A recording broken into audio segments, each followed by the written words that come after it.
Elemental Lord na hindi na kaya ng Tank Jungler. Mga bagong emblem na magpapalakas ng hero mo. Alucard, unlimited skill na dahil sa bagong emblem. Dahil tapos na natin pag-aralan ang mga item adjustments, ngayon naman pag-uusapan natin ang mga emblem at battlefield adjustments.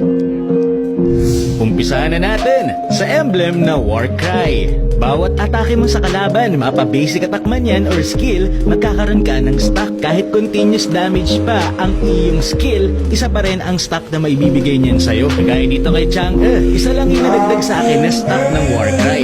Then pag basic attack naman, tuloy-tuloy yan kada basic attack mo. Maliban lang dito kay Kimi kasi isa lang talaga ang nadadagdag sa kanyang stack kapag basic attack ang gamit. So ano nga ba ang nagagawa ng Warcry? Kapag nakumpleto mo ang tatlong stacks, lalakas ang lahat ng iyong damage ng 8% sa loob ng 6 na segundo. Kaya bagay ito